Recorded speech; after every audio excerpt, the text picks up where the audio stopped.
Ya está. Bueno, pues lo que os decía, ¿no? Es un poco raro que en la asignatura de bases de datos no os enseñen a hacer aplicaciones con bases de datos, ¿no? Porque se supone que la base de datos, el objetivo que tiene es servir para que las aplicaciones puedan guardar sus datos, ¿no? Pero bueno. Afortunadamente eso va a cambiar hoy. Hoy vais a hacer vuestra primera aplicación que haga uso de base de datos, ¿vale? Es una aplicación muy sencillita. Es una aplicación, la aplicación de anuncios que tenéis la vamos a transformar para que haga uso de la base de datos, ¿vale? Entonces, la aplicación de anuncios que tenéis hace uso de la tecnología Spring. Por eso vamos a ver cómo se usan bases de datos desde Spring. Otras tecnologías de desarrollo hacen uso de bases de datos de manera diferente. Si hubieseis programado en Ruby on Rails, habría una cosa que es el concepto de Active Record, ¿no? Que gestiona la base de datos de otra manera, etcétera, etcétera. Nosotros vamos a utilizar Spring como tecnología base, que es la tecnología que venís utilizando en la asignatura, y además vamos a utilizar por debajo de Spring JPA. JPA es un estándar que a lo mejor a algunos suena por el nombre de Hibernate, ¿no? Hibernate, si alguno de vosotros ha estado metido en el mundo del desarrollo con Java, pues a lo mejor le suena algo del tema de Hibernate, ¿no? Entonces, no sé si Pachi os ha contado ya que hay diferentes tipos de bases de datos, no os lo cuento yo. Está la base de datos SQL, que son las bases de datos relacionales, que son las más populares o han sido las más populares durante muchos años en el desarrollo de aplicaciones. Lo que pasa es que las bases de datos SQL y las bases de datos relacionales tienen un problema, y es que no escalan bien. ¿Qué quiere decir esto? Bueno, las bases de datos relacionales ofrecen transacciones y ofrecen la posibilidad de hacer consultas complejas. Entonces, si tú quieres hacer consultas que relacionen muchísima información o mucha información de muchos elementos y quieres tener la capacidad de hacer varias sentencias que formen parte de la misma unidad, es decir, transacciones, eso implica que de alguna manera todos los elementos que forman parte de la base de datos tienen que estar muy sincronizados entre sí. Si nosotros queremos guardar la información de 1.800 millones de usuarios que tiene Facebook, no podemos cumplir con las funcionalidades que nos ofrece una base de datos SQL, o es mucho más difícil, ¿no?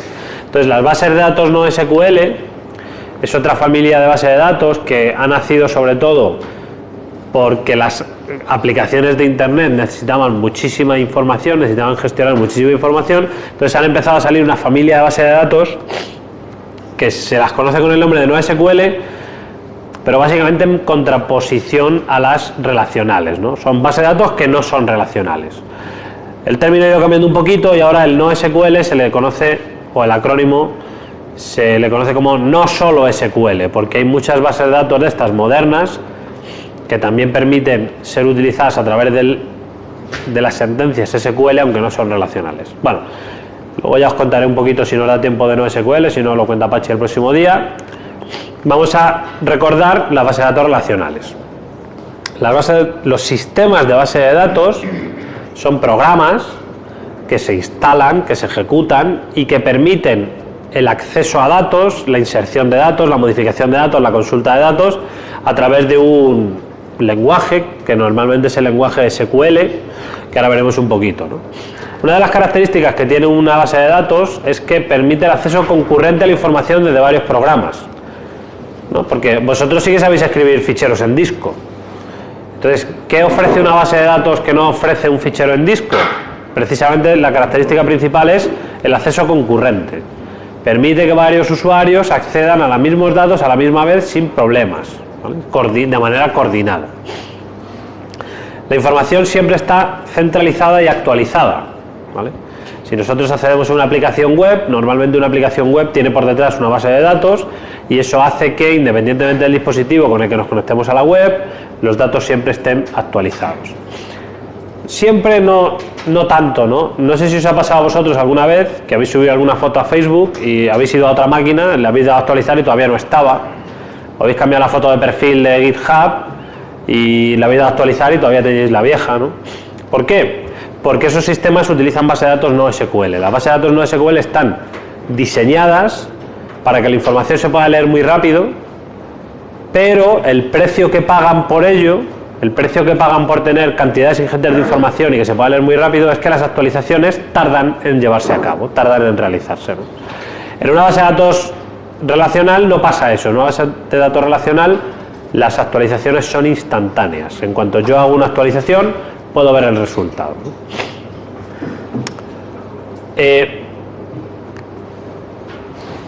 Bueno, hay muchos tipos de bases de datos. Las que nosotros nos ocupa aquí ahora son las bases de datos relacionales. SQL es el nombre del lenguaje que se utiliza para hacer las consultas, modificaciones y borrados de los datos, pero el nombre técnico es el de base de datos relacionales, ¿no? Ahora veremos un poco los detalles de esa base de datos, que ya conocéis, pero es por recordar, ¿no? Esta es una arquitectura típica de despliegue de una base de datos relacional. Por ejemplo, un PC de un usuario a través de internet se puede conectar a un servidor web, y el servidor web, que es un proceso, un programa en ejecución, se puede conectar a la base de datos, que es otro proceso, que es otro programa en ejecución. Aquí, tal y como está reflejado en la figura, tanto la base de datos como el servidor web están en la misma máquina, pero podrían estar en máquinas diferentes. De hecho, el primer paso que se da cuando tú quieres hacer que una aplicación web soporte más usuarios es sacar la base de datos a otra máquina, ¿no? El primer punto por el que partes es por aquí. Habitualmente las bases de datos permiten ser accedidas a través de una conexión de red. Es un protocolo propietario. Ya habéis visto la API REST, ¿no? Las API REST son formas de comunicar sistemas a través del protocolo HTTP. Bueno, la forma de comunicarte con una base de datos, el protocolo de comunicación con una base de datos suele ser propietario. Eso obliga a que si tú quieres acceder a una base de datos MySQL necesites un driver específico de MySQL. Si quieres acceder a una base de datos Oracle necesites un driver específico de Oracle. Tened en cuenta que las bases de datos relacionales llevan mucho más tiempo entre nosotros que el protocolo HTTP, ¿no? Y bueno, simplemente por simular, hace años, ahora ya no es tan habitual, ¿no? Pero hace algunos años era bastante habitual que en la típica oficina, en la típica gestoría, en la típica empresa pequeña, en todos los puestos hubiera una aplicación, un cliente interactivo, una aplicación instalada, y esa aplicación se conecta a través de la intranet con la base de datos de la propia oficina, ¿vale? Digo que eso era habitual hace unos años porque ahora lo más habitual es que, aunque estés en la oficina, accedas a través de la aplicación web a la base de datos, ¿vale? Ya no es tan habitual ver, o por lo menos en aplicaciones nuevas que se desarrollan, ya no es tan habitual ver aplicaciones que se instalan y que se comunican con la base de datos. Bueno, las bases de datos relacionales se llaman relacionales no por las relaciones que hay entre los elementos, sino porque las tablas, desde el punto de vista matemático, se conocen como relaciones en este ámbito, ¿no? Entonces, una característica especial que tiene la base de datos relacionales es que la información está reflejada en tablas. Cada ítem de información es una fila de una tabla. Por ejemplo, aquí tenemos una tabla de libros, aquí tenemos una tabla de autores, y si yo quiero saber los autores de un determinado libro o los libros que ha hecho un determinado autor, yo necesito otra tabla. Es una tabla especial porque es una tabla de relación, es una tabla que a mí me sirve para saber qué autor ha escrito qué libro y saber qué libro ha sido escrito por qué autor, ¿no? Entonces, por ejemplo, la forma de saber que Antonio ha escrito Bambi es porque la tabla de relación pone 1 a 1, ¿no? Esto es muy importante y esto es una diferencia fundamental con respecto a otros tipos de bases de datos que ya os contará Apache. Por ejemplo, Mongo. Mongo es una base de datos que no representa la información de esta manera, representa la información de otra manera, que tiene sus ventajas y sus inconvenientes, ¿no? Esto lo sabéis, ¿no? Esto ya lo visteis en la siguiente. El lenguaje SQL, pues un lenguaje SQL sirve para hacer muchas cosas, sirve para crear tablas, borrar tablas, crear datos, borrar datos, modificar datos y sobre todo para hacer consultas. Muchas veces el lenguaje SQL, el Standard Query Language, se dice que sirve para hacer operaciones CRUD. Operaciones CRUD. Creación, lectura, actualización y borrado. Bueno. La sentencia select es la sentencia más común de SQL porque es la que nos permite hacer consultas. Básicamente permite recuperar la información de una o varias tablas, especifica uno o más campos una o más tablas y un criterio por el que se relacionan las filas de las diferentes tablas, y la base de datos devuelve los campos indicados de aquellas filas que cumplan el criterio de selección. No nos vamos a meter mucho en detalle, pero por recordar un poquillo, si nosotros tenemos esta tabla de libros y nosotros hacemos esta consulta, dime el título y el precio de aquellos libros cuyo precio es mayor que 2, pues te da Bambi y Batman, ¿no? También podemos poner como comodines, ¿no? Por ejemplo, dime el título y el precio de aquellos libros cuyo título sea como va asterisco, ¿no? Lo que pasa es que en SQL, en vez de poner un asterisco, ponemos un porcentaje. O también tenemos los operadores lógicos, ¿no? Dime el título y el precio de aquellos libros cuyo precio sea mayor que 3 y título sea como no sé qué man, es decir, que acabe en man, ¿no? Entonces, estas consultas que hemos visto aquí no hacen uso de join. El join es la capacidad que tú tienes de juntar varias tablas en una misma columna y filtrar los resultados en función de características que tengan las filas. Por ejemplo, la idea es que este numerito y este numerito están relacionados entre sí, o este numerito y este numerito están relacionados entre sí, ¿no? El tema de las claves foráneas, las claves primarias, ¿os acordáis, no? Entonces, si yo quiero saber el título, el precio y el nombre del autor, entonces yo tengo que sacar la información de los libros, de los autores y de la tabla relación libro-autor. Hay formas más compactas de escribir esta query, ¿no? Pero para que nos quede claro lo que tenemos que hacer, lo que nosotros hacemos en realidad es coger todas las filas de la tabla libros, con todas las filas de la tabla autores, con todas las filas de la tabla relación libro-autor, y luego de esas nos quedamos solo con las que cumplen que el identificador del libro de la tabla libros es igual que el identificador del libro de la tabla de relación, y el identificador del autor de la tabla autores es el mismo que el identificador del autor de la tabla relación. Es decir, en cada fila de esa consulta, bueno, lo tenemos aquí, en cada fila yo tengo el autor y el libro, el autor y el libro. ¿Qué es lo que ocurre? Que si un autor ha escrito varios libros, aparecerá duplicado el autor, y si un libro ha sido escrito por varios autores, aparecerá duplicado el autor, ¿vale? Entonces, gracias a la potencia que nos dan las sentencias SQL, podemos hacer cualquier tipo de consulta para mostrar la información. Bueno, como os decía, las transacciones son una de las características esenciales de las bases de datos relacionales. No son tan habituales de las bases de datos no SQL. Una transacción es la capacidad de hacer varias operaciones y que sean tratadas como un todo. Ya lo vimos en la asignatura de programación concurrente. Las transacciones son como operaciones atómicas de grano grueso. Es decir, yo puedo, para hacer una transferencia bancaria entre dos cuentas, yo resto primero y luego sumo, o sumo primero y luego resto, porque me da igual, porque sé que el sistema no se va a quedar en un estado intermedio. O es capaz de restar y sumar, o no hace nada, ¿no? Esas son las transacciones.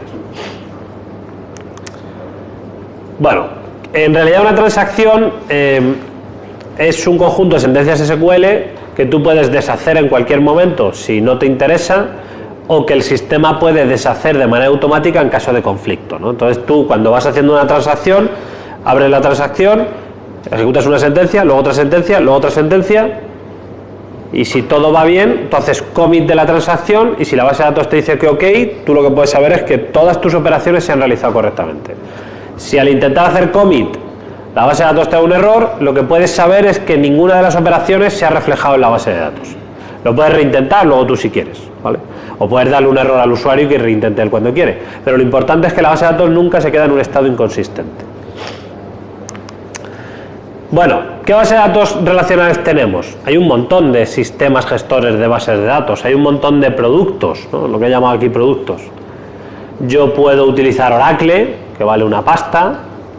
Yo puedo utilizar Microsoft SQL Server, que tampoco es barato. Yo puedo utilizar MySQL, que es gratuito, es software libre. Yo puedo utilizar PostgreSQL, que también es software libre. Y aquí he puesto dos, que son un poco raras, son un poco especiales, pero que nos van a venir muy bien. Son bases de datos que están implementadas en Java. ¿Y por qué nos van a venir muy bien? Porque nos permiten implementar aplicaciones en Java con bases de datos de una manera muy sencilla, porque no tenemos que instalar ni configurar ninguna base de datos, ¿vale? Ahora lo vamos a ver. MySQL sin duda es una de las bases de datos software libre más populares. Si habéis visto algo de web fuera de lo que os ha contado Apache, os sonará LAMP. LAMP es el acrónimo de Linux, Apache, MySQL y PHP, ¿no? Durante muchos años MySQL ha sido la base de datos preferida de los desarrolladores software libre. Lo que pasa es que Oracle compró Sun Microsystems, que había comprado previamente el desarrollo de MySQL, y entonces al final tanto MySQL como Oracle, la base de datos, forman parte de la misma organización, que es Oracle. Entonces mucha gente se ha pasado a PostgreSQL, ¿vale? PostgreSQL, la del elefante, se utiliza cada vez más en los entornos software libre. No obstante, MySQL sigue teniendo muy buen soporte y es la que vamos a utilizar en la asignatura, la que vais a utilizar, ¿no? ¿Os acordabais lo que os decía antes del driver, ¿no? Como el protocolo de comunicación con la base de datos es un protocolo propietario, si yo quiero hacer uso de la base de datos desde mi aplicación, necesito que mi aplicación entienda ese protocolo. Y para eso yo me tengo que instalar un driver de la base de datos, ¿vale? Como el driver de la impresora, el driver de... ¿vale? Pues el driver de la base de datos. Entonces, en Java los drivers se llaman JDBC, Java Database Connectivity, y existe driver nativo de la gente de MySQL para acceder a base de datos desde Java, ¿no? Además tiene una herramienta interactiva que está bastante bien, que es el MySQL Workbench, para hacer las queries, modelar los datos, etcétera. Como os decía, la JavaDB o Apache Derby es una base de datos implementada en Java que te viene con la versión 8, ya no sé si te viene, pero con la versión 7 sí que te venía de Java, instalada por defecto. Y la ventaja que tiene es que tú puedes hacer uso de una base de datos de manera muy sencilla, porque al estar hecha en Java te viene por defecto con el JDK, no tienes que instalar nada, etc. Bueno, nosotros en vez de esta vamos a utilizar esta otra, H2. H2 es una base de datos también implementada en Java, pero que se integra muy bien con Spring, por eso vamos a utilizar H2, ¿no? Entonces, ¿por qué es interesante? Porque se puede utilizar en memoria, sin necesidad de instalar nada, es muy rápida cuando se utiliza en memoria, pero sigue siendo una base de datos, es decir, sigues pudiendo ejecutar sentencias SQL, pero al estar en memoria es muy rápida, eso favorece la escritura de test y eso favorece el desarrollo de prototipos, ¿no? Luego lo veremos. Bueno, entonces, después de la breve introducción a base de datos SQL, que ya conocéis, vamos a ver cómo se usan la base de datos SQL desde Spring, con Spring Data y con JPA. Sabéis que Spring tiene un montón de partes, ¿no? Spring es un framework de desarrollo de aplicaciones, habéis visto sobre todo Spring MVC, ¿no? Y habéis hecho aplicaciones web y habéis hecho API REST. Bueno, pues hay una parte de Spring que se llama Spring Data. Spring Data es el paraguas de todos aquellos proyectos que permiten acceder a bases de datos, tanto relacionales como no relacionales, ¿no? Entonces, ¿qué características principales tienes cuando tú haces uso de Spring? Porque, claro, tú para acceder a una base de datos podrías hacer lo que hicisteis en su día con Oracle en la asignatura, instalar Oracle en algún sitio y empezar a ejecutar sentencias SQL, select, asterisco, no sé qué, o insert, bla bla bla bla bla. Tú esto lo puedes hacer si quieres, ¿vale?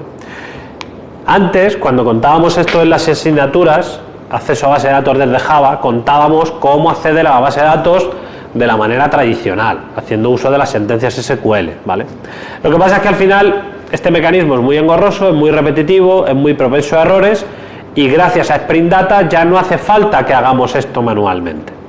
Gracias a Spring Data tenemos dos funcionalidades. Tenemos una conversión automática entre objetos de la base de datos, entre objetos Java en memoria y filas de las tablas de la base de datos, eso lo hace solo el sistema por nosotros, y además, en vez de que tengamos que escribir las consultas a mano, select, asterisco, from, bla bla bla, lo podemos hacer de una manera también automática basándonos en nombres de métodos. Eso lo explicaré ahora, ¿no? Si tenéis dudas, aquí tenéis un montonazo de información, ¿vale? Sobre Spring Data, sobre Spring Data JPA en particular, etcétera, ¿no? JPA es la parte que nos sirve para acceder a bases de datos relacionales y Spring Data es la parte genérica de acceso a bases de datos, sean del tipo que sean. Entonces, ¿cómo puedo hacer yo que un objeto quede guardado en la base de datos? Bueno, pues se utilizan también las anotaciones, como hemos utilizado en Spring MVC. Lo primero que yo digo es que esto es una entity.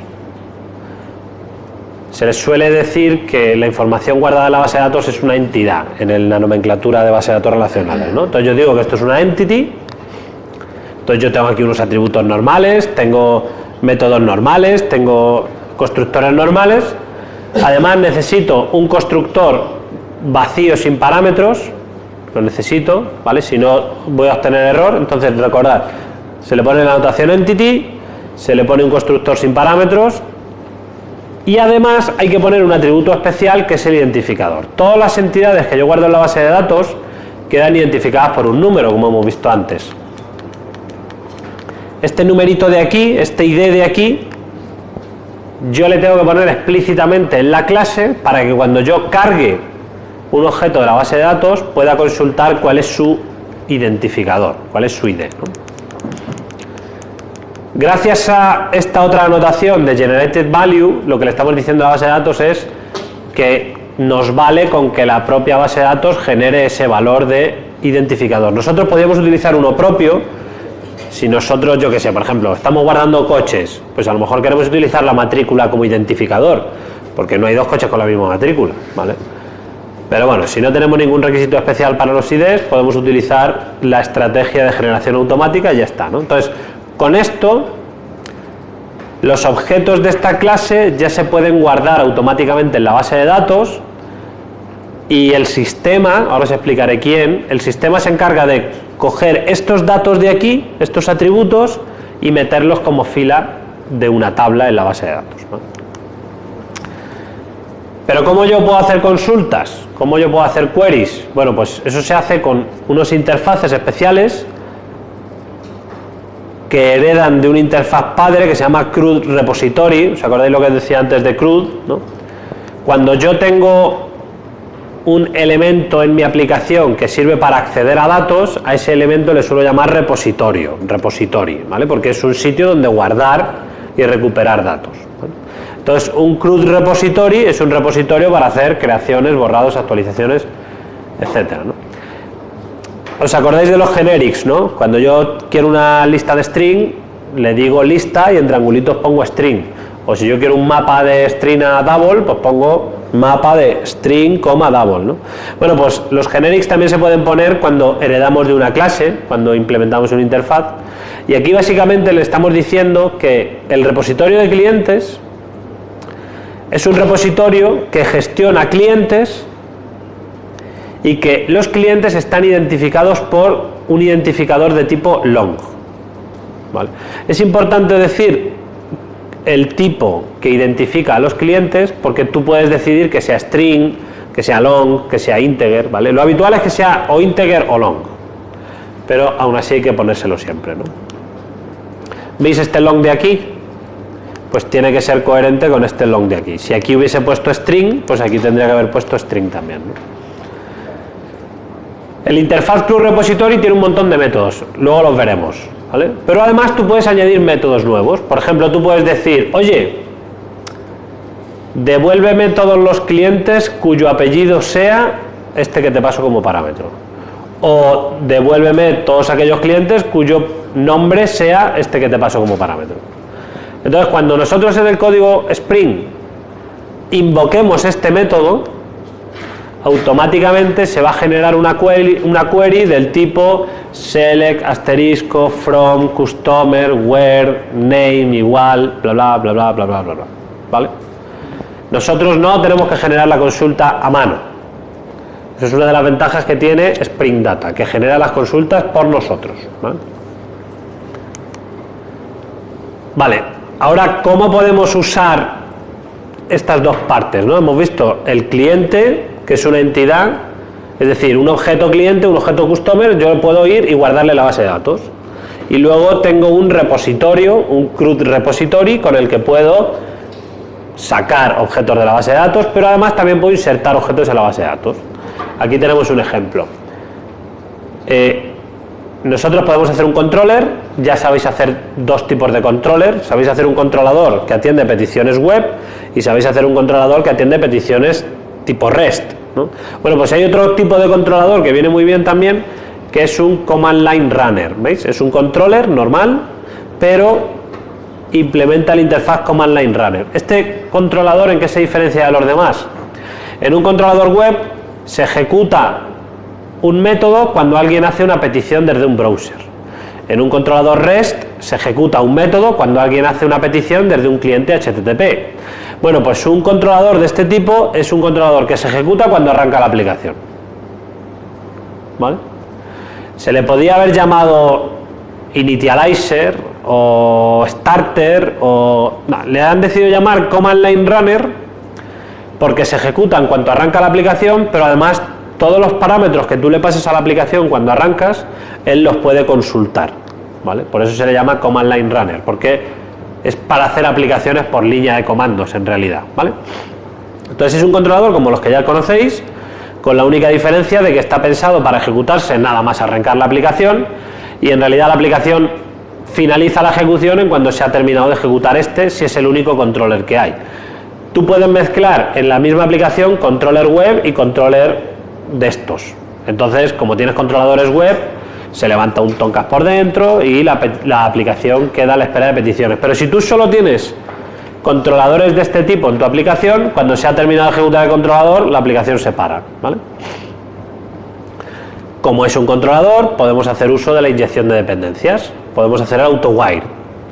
Y en el AutoWire yo le estoy diciendo, yo quiero tener disponible como un atributo repository un objeto de la clase Customer Repository, es decir, un objeto de esta clase. Ah, pero si esto es una interfaz, esto no es una clase. Ya, pero Spring es inteligente y él hace la implementación de esta clase por nosotros. Él dice, no te preocupes, no hace falta que tú hagas la clase, yo hago la implementación de todos los métodos que sean necesarios. Tú simplemente haces el AutoWire de la interfaz y tú ya a partir de ese momento puedes utilizar los métodos, ¿no? Entonces, ¿qué métodos tienen disponibles los repositorios? Tienen el método save, que permite guardar un objeto en la base de datos, ¿vale? Nosotros no hacemos manualmente la sentencia de insert into customer bla bla bla bla bla bla, simplemente guardamos objetos.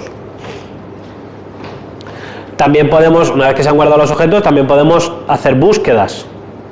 La sentencia select que os decía antes, este método que os decía antes que hemos puesto aquí, puede ser llamado. Y aunque no le hayamos dado nosotros implementación, Spring se encarga de darle una implementación que lo que hace es precisamente lo que hemos hablado, ¿no? Hacer la sentencia SQL, ejecutar la sentencia, coger la información de vuelta, convertirlo en objetos y devolvernos una lista de objetos, ¿vale? Y luego también puedo borrar un objeto si yo quiero, ¿vale? En este caso yo borro el objeto, pero también se podría borrar un objeto indicando solo su identificador, ¿no? En la documentación de Spring Data, JPA, podemos ver todos los detalles de esto que os digo, ¿no? Si nosotros miramos la documentación de la clase Cruz Repository, bueno, de la interfaz, mejor dicho, Cruz Repository, podemos ver todos los métodos que tiene, ¿no? Save, delete, etcétera, etcétera, etcétera. ¿Veis un poco la idea? ¿Vale? Hay formas manuales de acceder a la base de datos. Yo puedo conectarme a mano a la base de datos, yo puedo ejecutar una sentencia manualmente en la base de datos, yo puedo recuperar la información de la base de datos, ¿vale? Hay un montón de libros disponibles sobre cómo acceder a la base de datos desde Java, ¿no? La ventaja de esto es que con muy poco código tenemos un sistema completo de base de datos, ¿vale? Bueno, nos falta la aplicación, pero es una aplicación normal, como todas las que ya conocemos, ¿vale? Entonces, fijaos las clases que tiene nuestro ejemplo. La aplicación, el controller, una interfaz en el que aparecen tantos métodos como queries yo quiera realizar y el objeto que yo quiero guardar en la base de datos. ¿Que yo quiero guardar más de un objeto? Pues tengo un montón de clases, ¿vale? Por cada clase es conveniente tener un repositorio diferente. Si yo tengo clientes y tengo productos, pues tendré un Customer Repository, tendré un Product Repository. A ver, ¿por qué en el ejemplo viene un Command Line Runner? Porque es la manera más fácil de poder manipular una base de datos sin tener en cuenta que haya una API-REST, que haya un cliente, que haya un no sé qué, que haya un no sé cuál, ¿vale? Porque sería mucho más costoso. Entonces yo, para hacer pruebas rápidas, yo me hago un controller de tipo Command Line Runner y puedo acceder a la base de datos, guardar, recuperar, ¿vale? Sin necesidad, como os digo, de que haya un browser, una petición, un resultado, que es un poco más engorroso para probar, ¿vale? Nos queda el POM. nos queda el POM. En el POM necesitamos incluir la librería de JPA. Veis que aquí pone Spring Boot Starter Data JPA. Eso es porque vamos a utilizar una base de datos relacional. Cuando utilizamos bases de datos relacionales ponemos lo de JPA. Ahora os enseñaré lo que es eso de JPA. Y luego también necesitamos una base de datos. Podemos conectarnos a MySQL, podemos conectarnos a Oracle, podemos conectarnos a Microsoft SQL Server, a PostgreSQL, podemos utilizar Derby, podemos utilizar H2. Entonces Spring Data, cuando ve que está H2 en la lista de dependencias, lo que dice es, bueno, si a mí no me dicen nada más, yo asumo que el usuario quiere acceder a la base de datos en memoria. Es decir, que si la aplicación se apaga, toda la información se pierde. No obstante, esto está muy bien para hacer pruebas rápidas, porque fijaos, en una base de datos tradicional tenéis que crear el esquema, crear las tablas, definir los atributos, insertar los datos, bla, bla, bla, bla, bla, bla. Afortunadamente, utilizando una base de datos en memoria y utilizando JPA, él no solo guarda los datos en la base de datos y lee los datos de la base de datos, sino que se encarga automáticamente de hacerme una tabla que permita guardar esto. Y además, si yo no le digo nada, pues la tabla Customer sirve para guardar los clientes. El atributo First Name en la tabla Customer sirve para guardar el atributo First Name en la clase Customer. Es decir, toma valores por defecto de las decisiones. Bueno, pues ya está. Entonces, por ir un poquito más al detalle, si yo quiero crear una consulta para acceder a base de datos con Spring Data, ¿cómo lo hago? Bueno, pues tenemos que añadir un nuevo método a la clase del repositorio y ahí yo puedo utilizar expresiones booleanas, sí, no, o, y. Se les puede añadir más información si yo quiero. Pues vamos a echar un vistacito a la documentación oficial para que veáis todo lo que se puede llegar a hacer utilizando estos métodos, ¿no?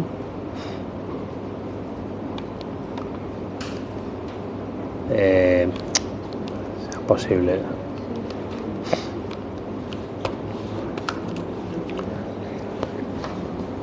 Spring Data JPA, documentación de referencia, gestión de dependencias, repositorios, query methods. Query methods es lo que estamos buscando, ¿no?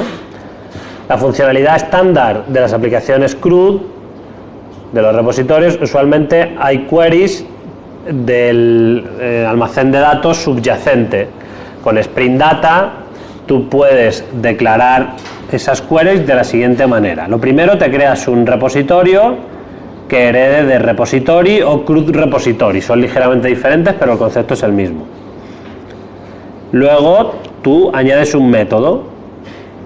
Y bueno, luego tú además tienes que configurar. Nosotros ya lo hemos hecho, la configuración ya la hemos hecho manipulando el POM XML, así que esta parte de aquí nos la saltamos, ¿no? Y luego en algún contexto, en algún sitio, haces un auto-wire del repositorio y llamas al método, ¿no? Aquí nos está diciendo cómo trabajar. Por ejemplo, nosotros podríamos decir, ¿no?, los métodos find_one o save, podríamos modificar el base repository, cosa que no es habitual, y aquí estamos, ¿no? Defining query methods. Por ejemplo, ¿no?, busca por correo electrónico y apellido, ¿no? Entonces te busca todos aquellos que tengan este correo electrónico y este apellido. O búscame las personas distintas entre sí por el primer nombre o por el último nombre, ¿no?, por el apellido o por el nombre, etcétera, etcétera, ¿no? O yo qué sé, búscame por el apellido ignorando las mayúsculas. O búscame y me las ordenas por el primer nombre de manera ascendente, o me las ordenas por el último nombre de manera descendente. Es decir, yo tengo una posibilidad muy rica de escribir sentencias SQL utilizando nombres de métodos, ¿no? Aquí viene todo explicado, greater than, less than, like, etc, etc, etc. Lo que pasa es que es posible Espera un poquito, vamos a avanzar. Es posible que yo quiera pasarle una sentencia SQL porque no tenga la potencia suficiente o me parezca muy confuso utilizar un nombre de método. Entonces yo le pongo una anotación query, le digo la query que yo quiero ejecutar y ya está, ¿no? Esta query no es estrictamente SQL, sino que es una cosa que se llama JPQL, que es una especie de híbrido entre SQL y objetos Java, ¿vale? Porque aquí tú dices, devuélveme el objeto usuario de la tabla usuarios. Entonces tú aquí no dices campos, sino lo que dices es dame el objeto usuario completo, por eso él te devuelve un usuario, ¿vale? A ver, por ejemplo, bueno, esto es otra cosa.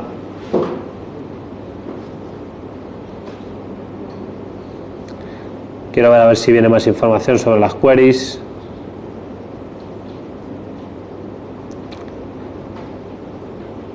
No.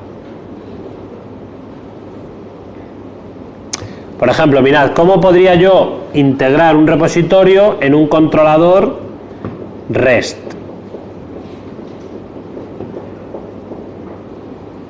Entonces yo tengo el controlador, yo he hecho el autowire del repositorio y a mí me están pidiendo, me están invocando el método persons con el método get, ¿vale?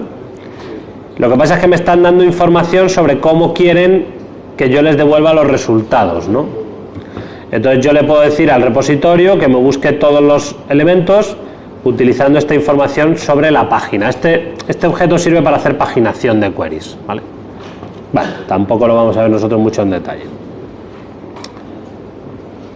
Estaba viendo a ver si había más ejemplos concretos de queries, pero no.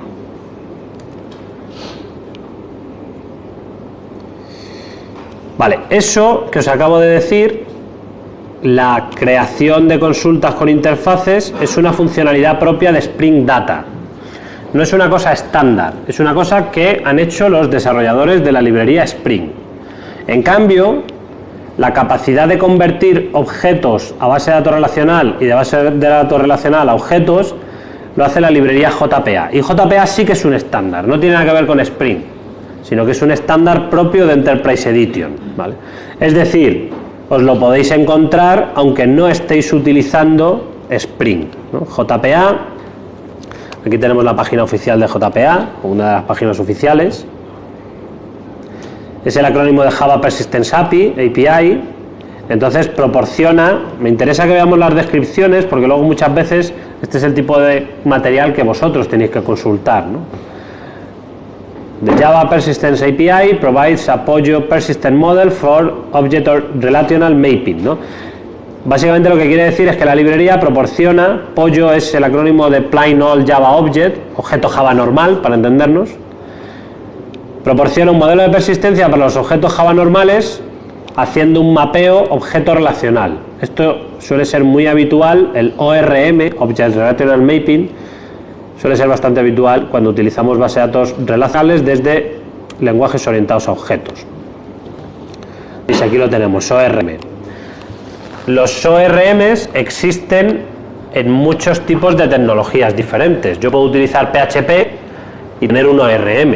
Yo puedo utilizar Scala y tener un ORM. Bueno, el ORM de Java, el típico es JPA. JPA en realidad es un estándar, ¿vale? Y hay varias implementaciones del estándar. La implementación más habitual del estándar JPA es Hibernate, por eso os lo he dicho al principio, ¿vale? Pero hay otras.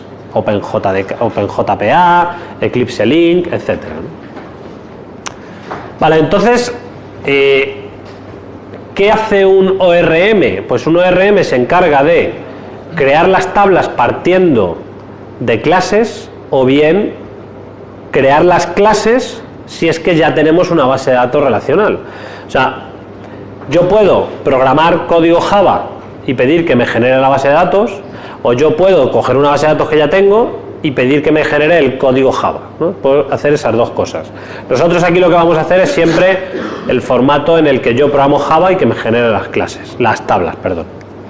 Además de eso, una vez que tenemos estos dos modos de funcionamiento, JPA me permite guardar objetos Java en la base de datos y cuando hago queries a la base de datos que se me devuelvan como objetos Java, ¿no? ¿Cómo hace la relación JPA entre clases y tablas? Bueno, pues hay veces que son muy sencillas, ¿no?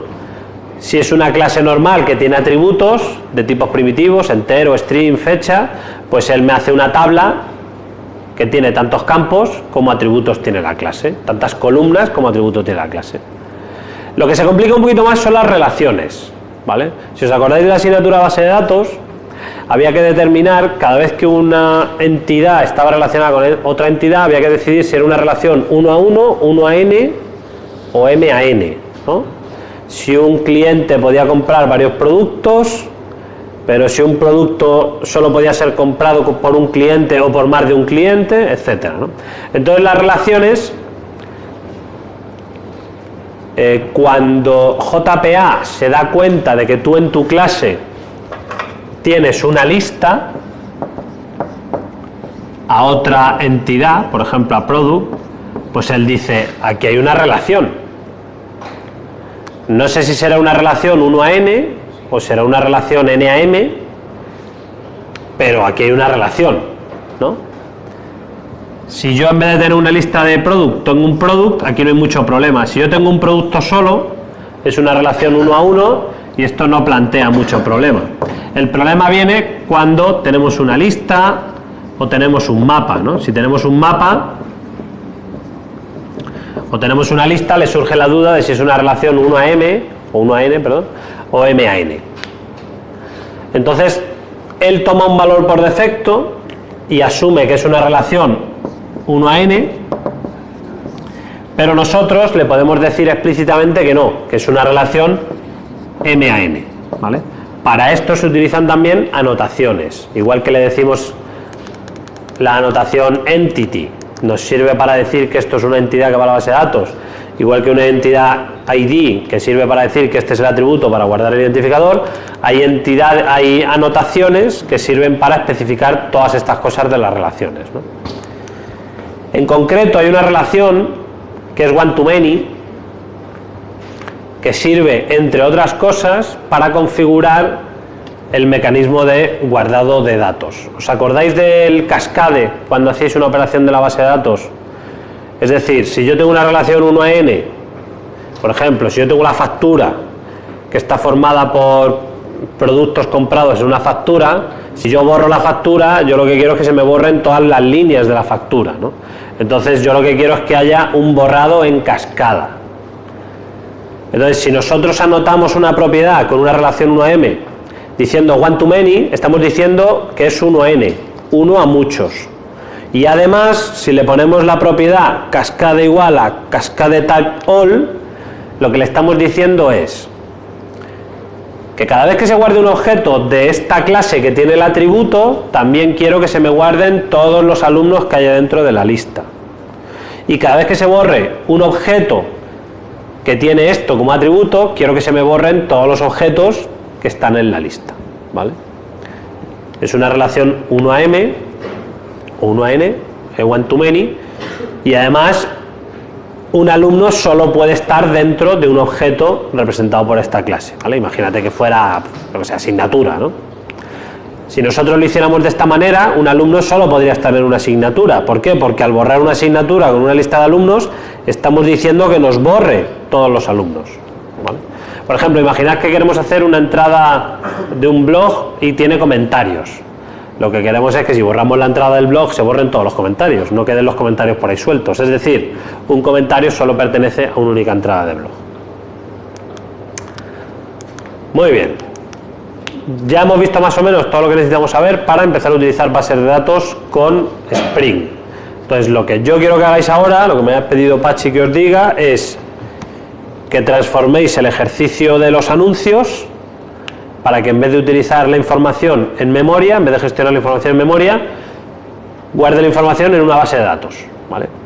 Para simplificar las cosas, vamos a suponer que la base de datos de momento es H2, es decir, no tenemos que utilizar MySQL, ni instalar MySQL, ni configurar MySQL, nos basta con utilizar H2.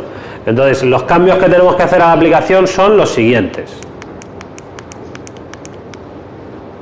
Lo primero, meter la dependencia de H2 y meter la dependencia de Spring Boot Starter Data JPA.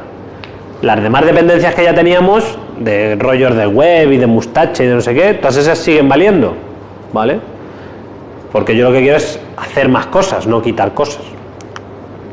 Esto no lo tenemos que hacer porque ya lo tenemos hecho. La aplicación principal ya arranca. Este Command Line Runner no le tenemos que hacer nosotros, porque nosotros ya tenemos controladores que atienden peticiones. No sé si el último ejemplo que hicisteis fue el de la API REST o el de la aplicación web, da igual, lo podéis hacer en cualquiera de los dos que queráis, pero ya tenéis controladores. Y lo que tenéis que hacer es una cosa parecida a la que viene aquí, pero obviamente con cabeza. Cuando nos pidan dime todos los anuncios, pues yo tendré que ejecutar el método que me devuelve todos los anuncios. Bueno, hay un método por defecto, aunque nosotros no le hagamos, que es find_all, dame todos, ¿no? Que a mí me invocan el método de insertar un anuncio, pues yo tendré que hacer save del objeto anuncio, ¿vale? Y otra cosa que sí que tenéis que hacer es dar de alta el interfaz en vuestro caso sería anuncio repository. Si no tenéis ninguna necesidad de hacer ninguna consulta especial, puede estar vacío completamente, no hace falta que tenga métodos ni que tenga nada, ¿vale? Los métodos se ponen por si tú quieres hacer más cosas de las que vienen por defecto en la clase padre, ¿no? Y por último, tenéis que modificar la clase anuncio para que el sistema sepa que queréis meter los anuncios en la base de datos. ¿Y qué es lo que tenéis que hacer? Ponerle la anotación de entity, que está en el paquete JavaX Persistence, ¿vale? Ahora, es que no tengo acceso al campo virtual, pero bueno, lo copiáis de la transparencia, no pasa nada, ¿no? El paquete creo que es JavaX Persistence. Y creo recordar que tenéis en la clase anuncio ya un atributo ID, lo único que le tenéis que decir a partir de ahora es que ese ID también va a ser el ID de la base de datos y que queréis que sea la base de datos la que genere el ID de manera automática. ¿Sí? Simplemente antes de terminar, antes de que os pongáis a ello, voy a abrir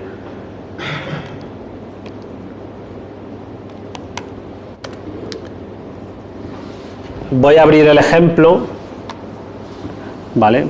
Para asegurarnos de que el paquete es el que es y ese tipo de cosas. Import system private into workspace, down material, code otro 3, ejemplo.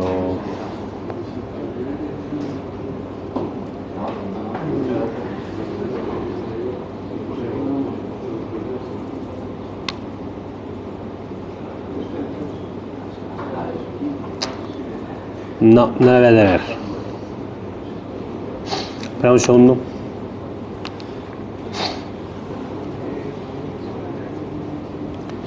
Aquí sí.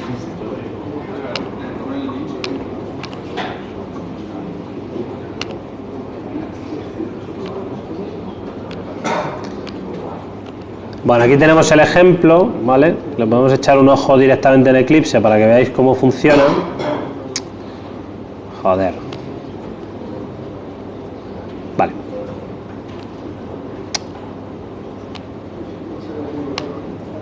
Aquí tenéis el ejemplo, la aplicación es siempre igual, no hay que hacer nada. Customer tiene lo que os decía, veis, el paquete es JavaX Persistence, tanto la entidad como las anotaciones están en el mismo paquete.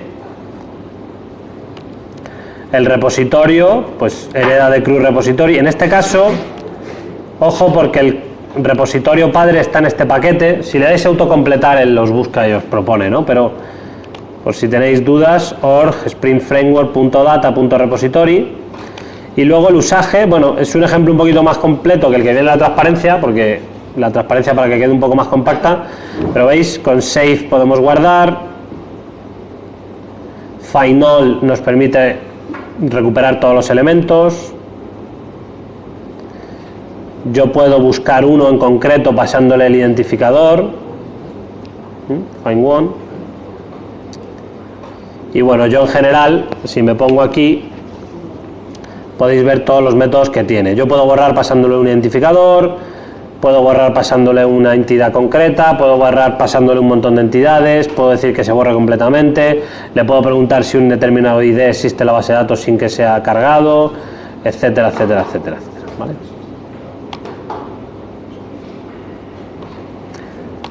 Venga, pues vamos a...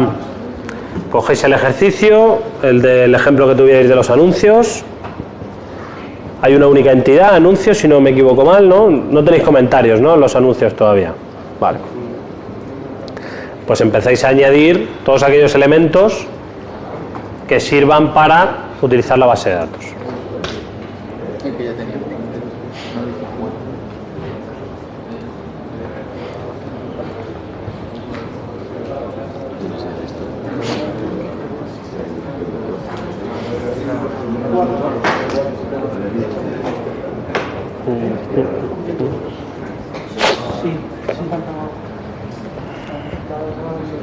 Lo que le metías en el coso.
Una pregunta.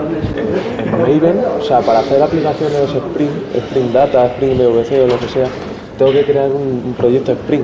O sea, no puedo crear un proyecto Maven. Puedes crear un proyecto Maven perfectamente. Con Spring dentro, funcionando con Spring dentro. O sea, digamos que la jerarquía te la pone Maven a un Spring Starter Project. No, a ver. Tú estás utilizando el entorno de desarrollo STS. Sí. Entonces, el entorno de desarrollo STS es una versión de Eclipse desarrollada por Spring para facilitar la creación de aplicaciones basadas en Spring, ¿no? Entonces, Pero lo gordo es Maven. pero las aplicaciones Spring se basan en Maven y Maven es el mecanismo que tiene las aplicaciones Spring para descargarse las dependencias, ¿vale? Entonces, lo que te hace Spring Starter Project es crearte el POM. Ya está, en vez de que le tengas que escribir a mano, ¿vale? Esto es diferente a como hacen otros entornos de desarrollo o como si tú utilizas un Spring Legacy Project. Posiblemente con un Legacy Project a lo mejor no está basado en Maven, o por ejemplo en NetBeans, si te creas un proyecto, no utilice Maven por debajo o utilice otras cosas adicionales. Aquí con Spring, con la tecnología Spring Boot, todo parte del POM. Y basta con el POM para tenerlo todo, ¿vale? Porque el POM se trae las dependencias y cuando tú arrancas la aplicación, él se da cuenta de las dependencias que hay y en base a eso hace un montón de cosas. ¿Vale? Yo, si te has fijado, el Eclipse que he utilizado no es SSTS, porque da igual. O sea, aquí lo que pasa es que te vienen, o sea, te pone botones y, por ejemplo, tienes el botón este de ejecutar una aplicación Spring Boot, pero si haces botón derecho ejecutar, también ejecutas una aplicación Spring Boot. Porque una aplicación Spring Boot es una aplicación Java normal. En Eclipse, la última Eclipse, creo que es la Mars. En Eclipse Mars haces un Maven Project y ya lo tienes. Sí, ya claro, es lo que te digo.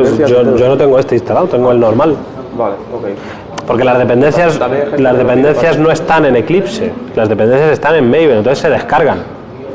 ¿Vale? Lo que pasa es que este, pues yo que sé, tiene la capacidad de ejecutar varias aplicaciones Spring Boot y como el propio entorno sabe que son Spring Boot, si tienes puesto una cosa que es el actuator, tienes unos endpoint REST que te permiten monitorizar la aplicación, entonces él tiene formas bonitas de gestionar eso. Pero vamos, tú puedes programar perfectamente Spring Boot sin STS. Sí, no, si es mejor, si para esto es mejor, pero no es necesario. O sea, es importante conocerlo, pero no es necesario. ¿Cómo vais por aquí?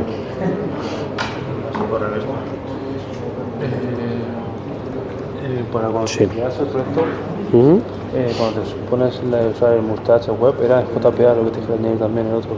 Claro, el POM, ¿no tenéis las traspas? Sí, básicamente tienes que añadir el JPA y H2. A ver, si veis que tenéis problemas, si veis que no funciona, lo que sea, o no estáis muy ubicados, podéis hacer este proyecto. O sea, copiáis esto, lo pegáis, hacéis 4 ficheros fuente, lo ejecutáis y eso se ejecuta como una aplicación, ¿vale?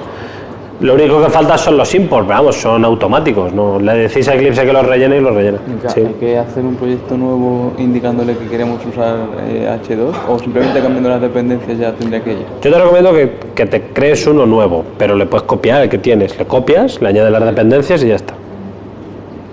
Vale. Botón Pero derecho copio. Solo web. No, hay que Para hacer el añadir. proyecto.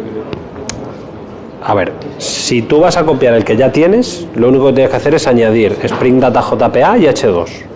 Lo que he hecho aquí. Claro, ya está. Y todo lo que tuvieras antes ya está. Ya debería funcionar. Bueno, ya. Se Sí, tendría que poder sí, importar, ¿no? sí, efectivamente. Ah, de acuerdo. Claro, sí. Antes no me iba. Porque se tiene que descargar la librería primero. Vale. Vale, entonces cogéis la aplicación que tuvieseis, yo os recomiendo que os copiéis el proyecto y os le peguéis para no modificar la que ya tenéis y que la liéis, ¿vale? Os copiáis el proyecto viejo, le pegáis, os hacéis uno nuevo con otro nombre, le añadís las dependencias de bases de datos y de JPA y empezáis a añadir las anotaciones, luego añadís el repositorio y luego en vuestro controlador, cada vez que haya que escribir en memoria, pues en vez de escribir en memoria, escribís en la base de datos, ¿vale? ¿Qué te pasa, Coral? A ver. Que me tienes frita a correos, macho. Me tienes frita a correos. Ah, no sé, llega tu nombre ahí en los correos, eso que me pones. el aula virtual. El aula virtual, que no hago los deberes. ¿Me vas a Soy una suspender? mata. ¿Me vas a suspender? Yo no. Ah, yo qué sé, digo, joder, voy a hacer los deberes que Coral luego. Hoy. ¿Qué te pasa? Nada, que no me recuerdo si este proyecto, que es el que hicimos del anuncio, es el entero o no. Y esto A ver, tiene el controlador, se llama el controlador. Es el de la API REST. Este es uno que está a través de API REST. Deberíais tener otro también de base de datos, o sea, de web, que creo. va a ser este, que es el que no está terminado. Ese es un ejemplo de REST, creo. De todas maneras, para hacer lo de la base de datos, da igual con que sea REST. Lo importante es que tengas un cliente, por ejemplo, Postman, para poder llamar. Lo que pasa es que aquí en este controller solo tienes la parte de query. Ya. Lo que puedes hacer, te puedes hacer un command line runner como el que tenemos, que meta anuncios de mentira y luego tú los consultas desde aquí. Y si copio el que hay ahí, me vale. Sí, el proyecto te vale. Lo que pasa es que este proyecto es de clientes. Pero vamos, para hacerlo funcionar te vale. Vale. A ver una cosa, si tenéis un proyecto de API REST en el que solo tenéis una consulta, en el que solo invocáis el método GET y no tenéis las operaciones de inserción, si queréis hacer una pruebecilla, lo que podéis hacer es, os copiáis este command line runner y que meta anuncios de ejemplo. Entonces, cuando arranque la aplicación, ejecutará un command line runner como este, quitáis todo esto de aquí y dejáis solo lo de save y metéis unos cuantos anuncios. Y luego, desde Postman, hacéis una query y veis y verificáis si realmente se os devuelve los anuncios que habéis metido aquí, ¿vale? Lo bueno que tiene, yo hay veces que en aplicaciones web que hago, aunque tengan sus propios controladores, le meto siempre un command line runner. ¿Para qué? Para rellenar la base de datos con datos iniciales. Porque si no, la aplicación siempre que arranca vacía, ¿vale? Si tú en un command line runner le metes datos de ejemplo, en cuanto arranca la aplicación, pues tiene anuncios, tiene gente, tiene no sé qué, ¿vale? Que para hacer pruebas puede venir bien. Luego otra cosa es en producción. En producción, obviamente, yo no puedo poner esto porque si no, cada vez que arranca la aplicación tendría datos, ¿vale? Pero para hacer pruebas viene bastante bien.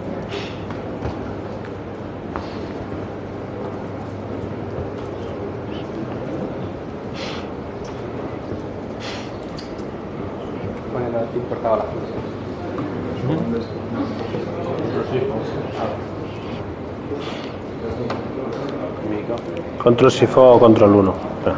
Espera, dime. Porque ¿Tienes puesto el POM XML en la dependencia?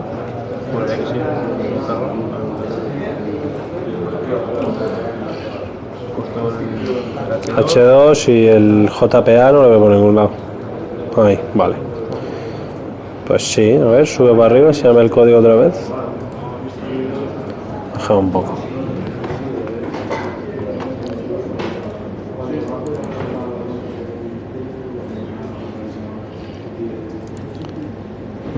Pon control 1, falta el import.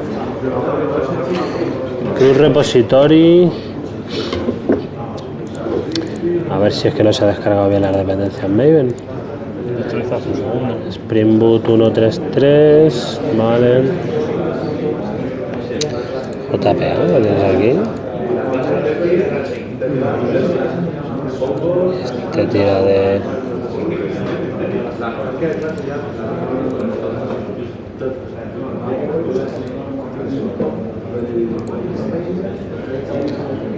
Sí. Mira, Hibernate.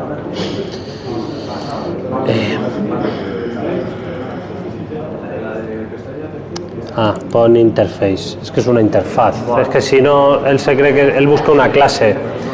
Y ahora control 1. O sea, si tú haces una clase y le pones extends, él se cree que es una clase y por eso no la encuentra. Es una interfaz, pues...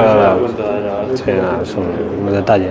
Sí. No, simplemente era eso, que me pareció para importar... JavaX persistencia.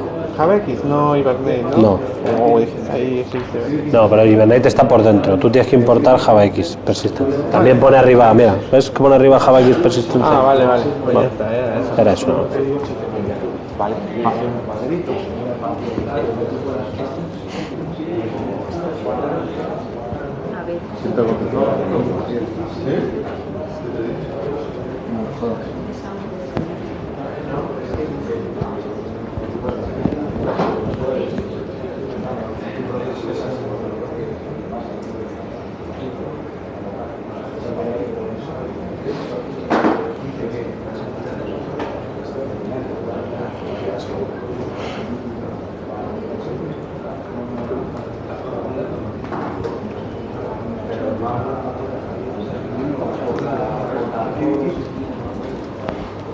utility está el XML y está el código Java.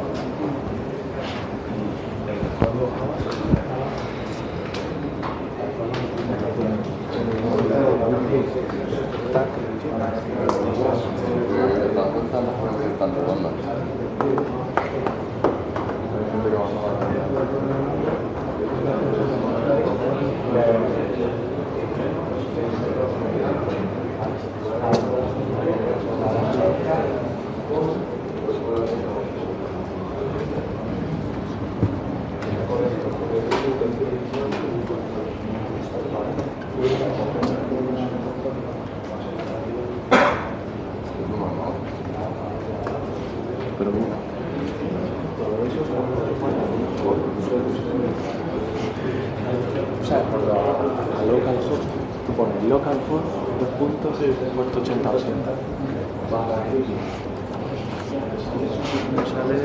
Pues tú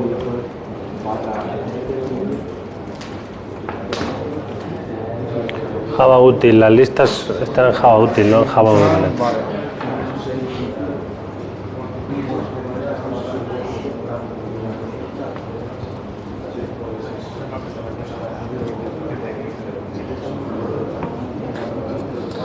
Hay mucha diferencia entre... Porque con Margarita estamos dando el JPA. Sí, JPA es hijo de CRUD. La diferencia es que CRUD es el repositorio padre genérico que vale para Mongo y para base de datos no SQL, y JPA tiene cosas específicas de base de datos relacionales. Pero vamos, poco más o menos. Vale. Creo que la diferencia es... a ver, dale. Pero la diferencia antes era que... que uno tiene listas... no, te iba a decir, si no tienes la descarga de código fuente no te la descarga. Sí. Mira, el JPA Repository hereda de Paging and Sorting, que a su vez hereda del CRUD Repository. De hecho, si le ponemos... Espera, que se va... Se lo toma con calma. Sí. Si abres el Type Hierarchy, ves la jerarquía de herencia.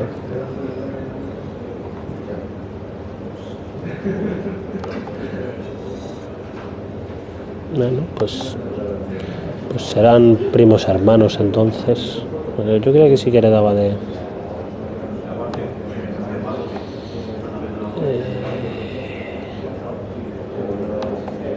No, es que está al revés esto. Vale. ¿Ves? Hereda de CRUD Repository, Pages and Sorting. Vale, pues la diferencia posible, el CRUD Repository no tiene mecanismos para paginación automático, tendrías que heredar de este. Y este es como más genérico. O sea, este tiene las operaciones genéricas JPA. Sí. Vale. Y creo que este tiene operaciones más avanzadas de batch. Vale, posiblemente sea por... Bueno, de batch y de paginación.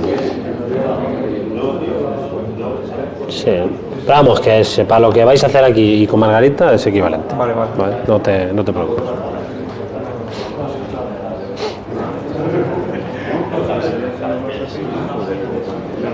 Ah, que es el hecho.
Bueno, a ver, vamos a ver si queréis en el ratito que queda, lo vamos haciendo entre todos y así si tenéis alguna duda me vais preguntando, ¿vale? Entonces yo lo primero que hago siempre que añado, que empiezo un nuevo proyecto, aunque esté basado en el anterior, me hago botón derecho copiar, botón derecho pegar, porque es una forma muy rápida de copiar proyectos, ¿vale? Y partes del mismo sitio en el que estabas. Luego, como siempre me equivoco, intento cerrar todos los editores y así me centro en el nuevo y no me equivoco, ¿vale? Entonces, ¿qué necesitamos? Pues aquí tenemos el anuncio. Lo que hemos dicho es que tenemos que poner las anotaciones, pero vamos a hacerlo primero la edición del POM XML. ¿Por qué? Porque si editamos el POM XML lo primero, vamos a tener autocompletar y cosas así, ¿no? Entonces, ¿qué dependencias necesitamos? Las dos dependencias de la base de datos. ¿Por qué? Porque vamos a utilizar tanto JPA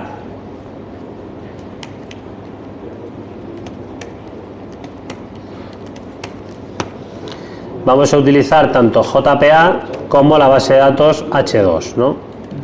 Esto lo quitamos también, ya lo teníamos, ¿vale? Ahí tenemos las dos dependencias nuevas. Se las descarga o las utiliza las que tenga cacheadas, etcétera. Una vez que hemos hecho eso, ya podemos decirle al sistema que esto queremos que vaya a la base de datos y que queremos que este sea el identificador de la base de datos, ¿no?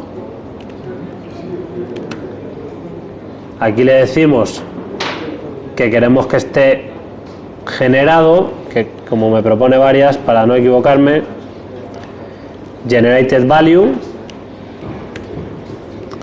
y le decimos que la strategy de generación sea automática, ¿vale? Además hace falta un constructor sin parámetros, pero ya está, entonces no hace falta que le hagamos nuevo. Con esto ya somos capaces de guardar anuncios en la base de datos. Lo que pasa es que ahora nos hace falta un repositorio. Entonces nos hacemos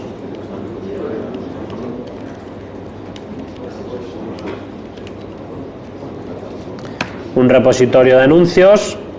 Ojo, es una interfaz, no es una clase que hereda. Aquí podemos poner CRUD repository, que es lo que viene en las transparencias, aunque como estamos utilizando, y no recuerdo ahora, anuncios de tipo entero, entonces ponemos integer. Como estamos utilizando JPA, incluso aquí podríamos poner un JPA repository, ¿no? Que tiene cosas específicas de JPA.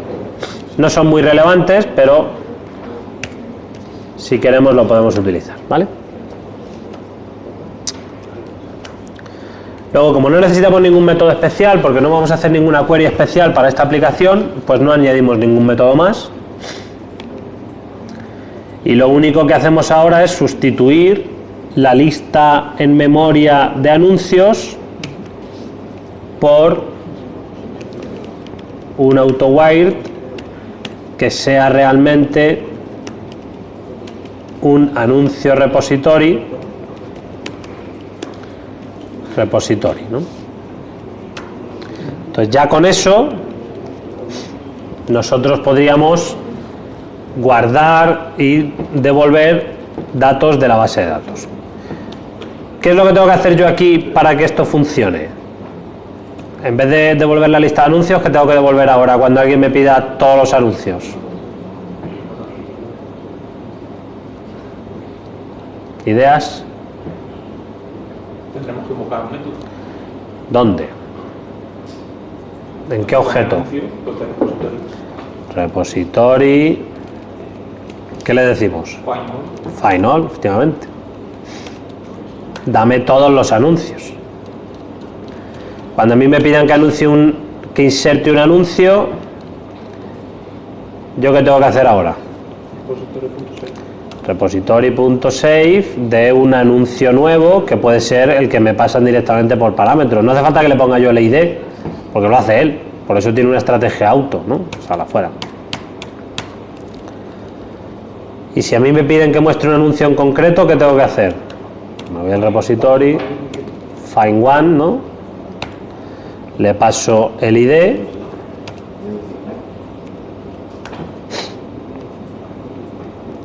Y ya está. Organizo los import, ejecutamos la aplicación.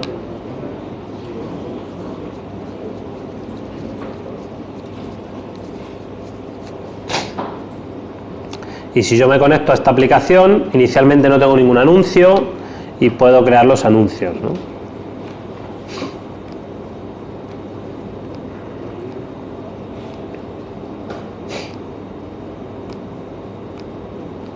Bueno, pues estos anuncios ahora mismo se están guardando en una base de datos y se están recuperando de una base de datos. Lo que pasa es que la base de datos está en memoria, ¿vale? Entonces me podéis decir, oye, ¿qué diferencia hay entonces de lo que teníamos antes a lo que tenemos ahora? Bueno, pues la ventaja es que lo que tenemos ahora, simplemente cambiando la base de datos y pasando de H2 a MySQL, lo haríamos funcionar, ¿vale?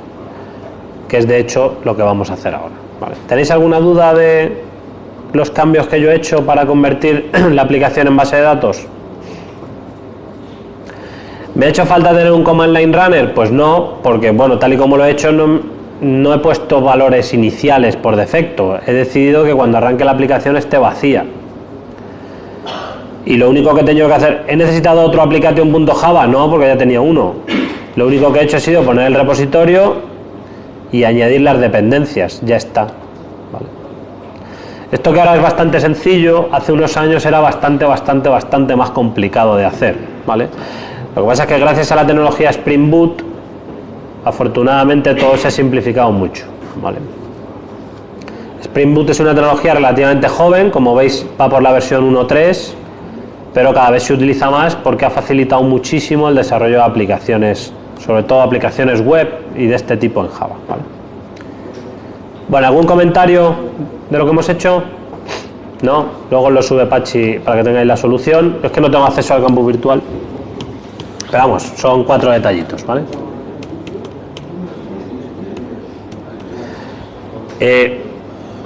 No hemos necesitado utilizar una anotación one-to-many porque solo teníamos una entidad.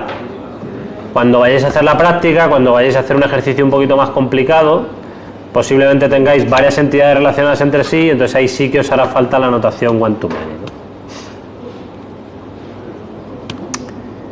Vale, os voy a hablar ahora de MySQL. Creo que el otro día instalasteis MySQL en una Vagrant, ¿no? En una máquina Vagrant. ¿No lo llegasteis a hacer? Iniciamos Vagrant y ya. Bueno, pues lo metisteis por SSH, ¿no? Sí. Bueno, vale, pues una vez que está por SSH podéis hacer un sudo apt-get install y ya está, ¿vale? No va a dar tiempo a hacerlo ahora, pero para que sepáis cómo es, Pachi continuará con esto que os explico yo ahora. Pero una vez que os conectéis en una máquina Vagrant por SSH, podéis, como es un Ubuntu, podéis ejecutar una MySQL invocando los comandos. Ahora os lo cuento, ¿vale? A ver, cuando estamos trabajando en memoria, habéis visto, no hace falta hacer prácticamente nada, porque yo arranco la aplicación, me arranca la base de datos, me genera las tablas, guardo datos, y cuando apago la aplicación se apaga todo, se borra todo y ya está. Yo cambio una clase, añado un atributo y vuelvo a arrancar la aplicación otra vez y se me reconstruye todo de nuevo, ¿no?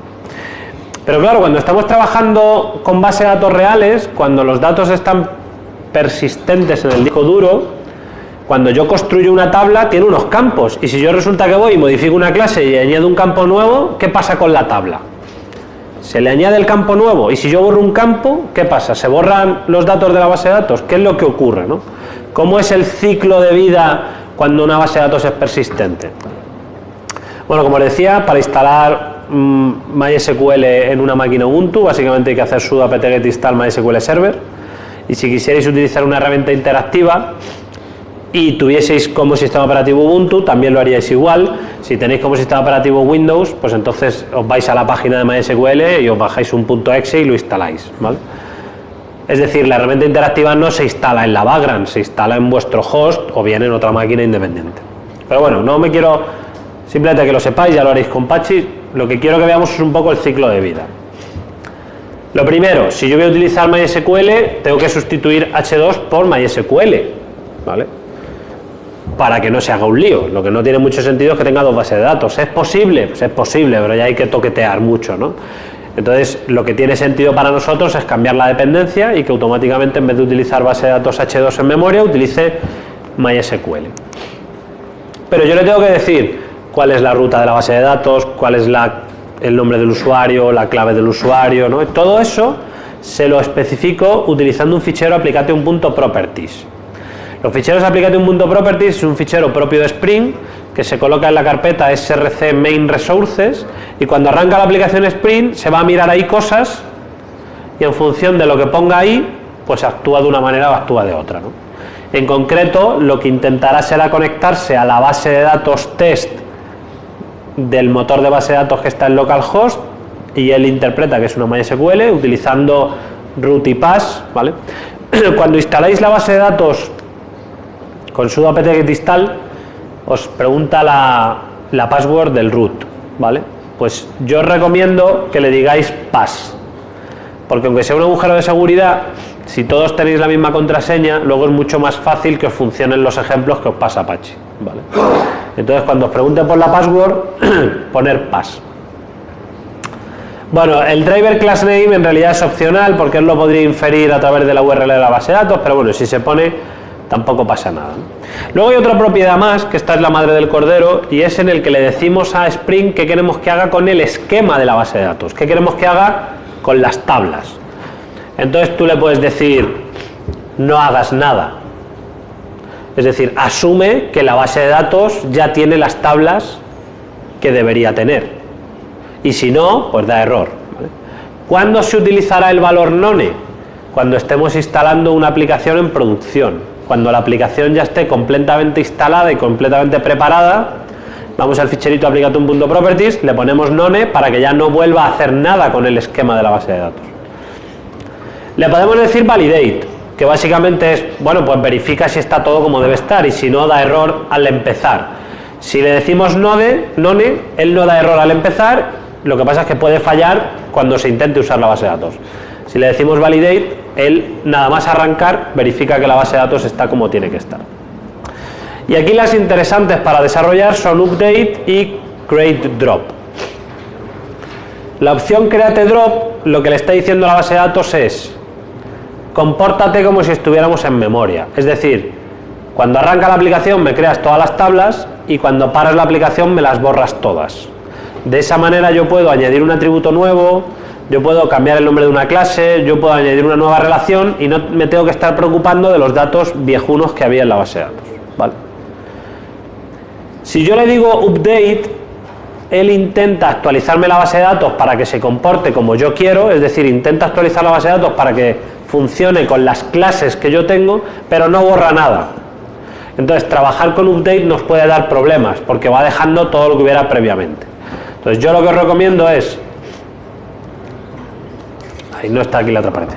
Yo lo que os recomiendo es que trabajéis con create drop, de manera que se comporta muy parecido a como hemos hecho con H2, y cuando ya tengáis la aplicación terminada, por así decirlo, cuando la vayáis a desplegar en un sitio nuevo, le ponéis update para que la primera vez os reconstruya completamente el esquema, y una vez que se ha ejecutado una única vez, le cambiáis a none o a validate, ¿vale? Para que la próxima vez que arranque, lo único que haga sea verificar que la base de datos está como está. ¿Veis un poco la idea? ¿Vale? Se complica un poco porque trabajar con una aplicación que tiene datos en disco es un poco complicado, pero bueno, sabiendo un poco estas estrategias es suficiente. Bueno, básicamente lo que se os pide ahora es que intentéis utilizar la base de datos MySQL, ¿vale? Si la tenéis ya instalada y queréis hacer una pruebecilla, pero vamos, lo único que hay que hacer es cambiar la dependencia y poner el fichero con los datos, ¿vale?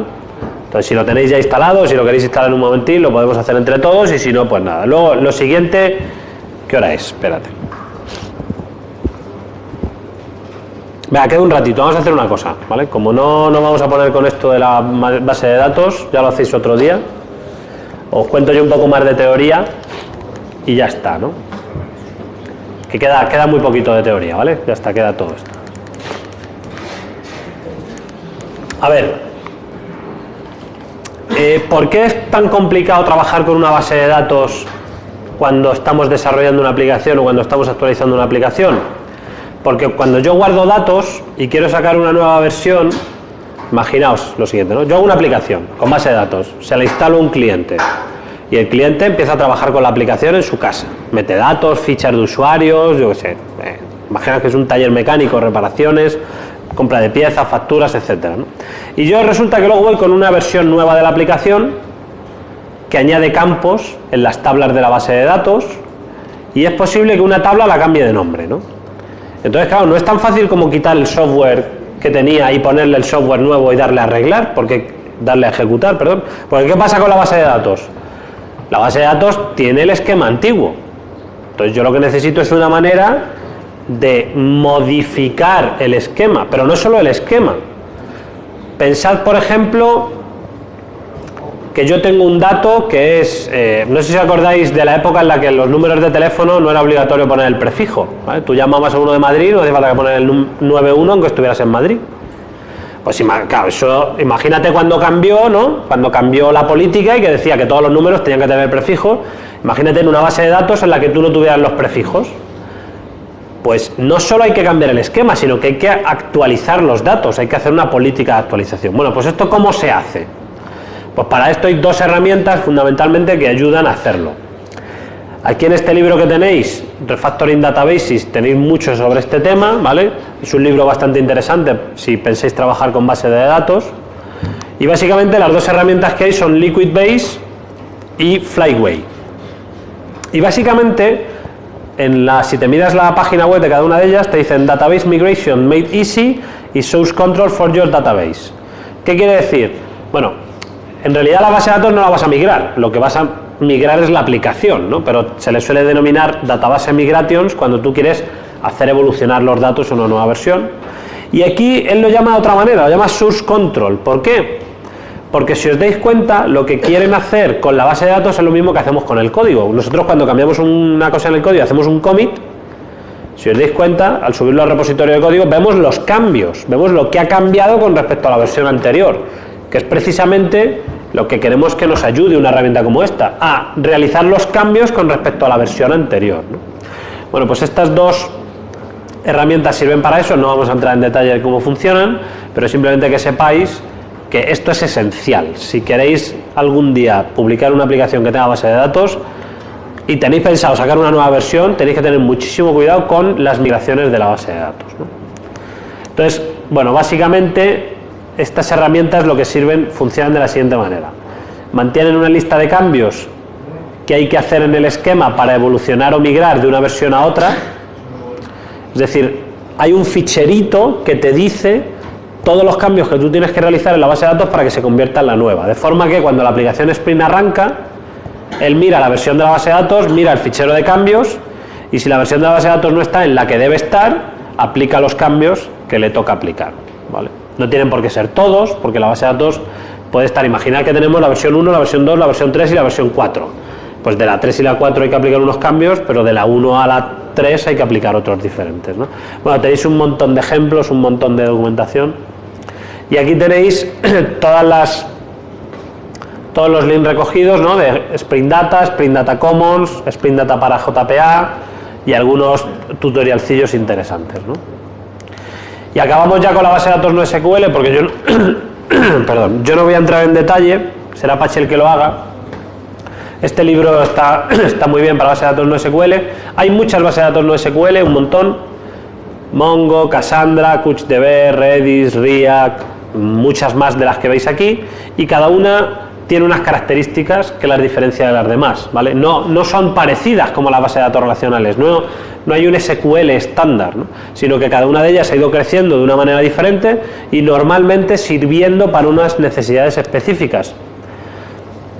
¿Por qué necesitamos bases de datos no SQL? Sobre todo por un problema de escalabilidad. Las bases de datos relacionales no escalan. Las bases de datos relacionales no se pueden instalar en varias máquinas y coordinarse entre sí. Para eso necesitamos una base de datos no SQL, ¿no?